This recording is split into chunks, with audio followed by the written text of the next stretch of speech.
नमस्कार, मी तन्मय नारगोळकर आपल्या सर्वांचं स्वागत करतो तन्मय क्लासेसमध्ये। मागच्या व्हिडिओमध्ये काय झालं? मागच्या व्हिडिओमध्ये सेम झालं जे आधीच्या व्हिडिओमध्ये झालेलं। काय झालेलं? Output tax, input tax, GST payable, ITC हे जे आपण कधीपासून शिकतोय तेच, आणि तेच या सम मध्ये सुद्धा यूज करायचं, म्हणून घाबरून जायचं नाही। तन्मय आहे ना? आता बघा, maths 1 4 chapter financial planning practice set 4.2 त्यातील फिफ्थ सम तुमच्यासाठी घेऊन आलेलो आहे। फिफ्थ सम अतिशय इझी आहे। काय? M classes beauty products paid 18% GST on cosmetic worth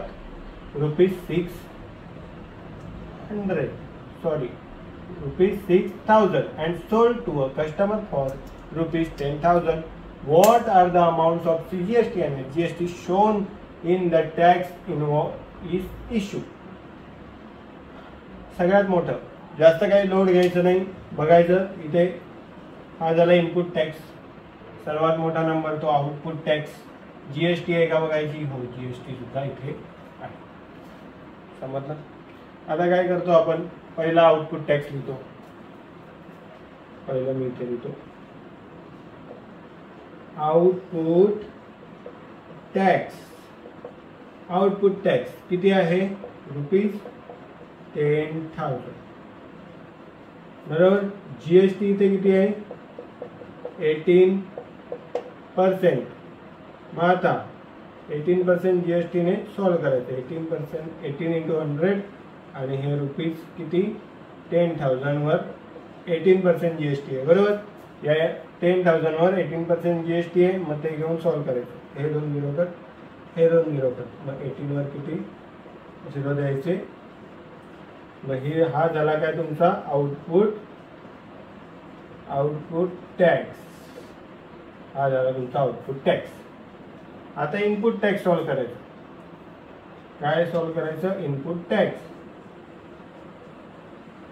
input tax किती आहे? रुपीज किती आहे? ₹6,000।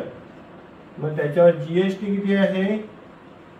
जीएसटी आहे 18%। जीएसटी आहे 18%। मग सॉल्व कसं कराल?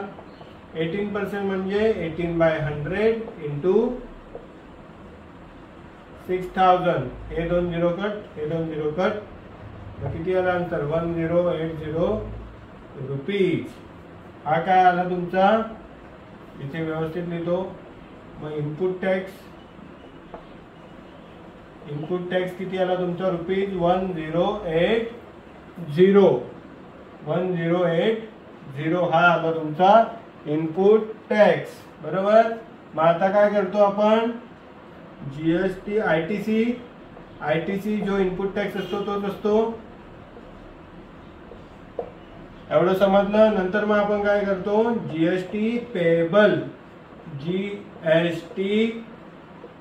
जीएसटी पेएबल काढतो। मग त्याचा फॉर्म्युला काय? Output tax minus ITC. Output tax किती आहे? ₹1800 मायनस इनपुट टॅक्स क्रेडिट किती आहे? 1080। जीएसटी पेएबल हे भेटलं तुमचं। आता काय भेटलं? GST payable. तुम्हाला अजून काय करायचं आहे? सीजीएसटी आणि एसजीएसटी। मग इथे सीजीएसटी आणि एसजीएसटी हे कसे असतात? जीएसटीच्या हाफ असतात, म्हणजे 720च्या हाफ असतात। मग 720च्या हाफ किती?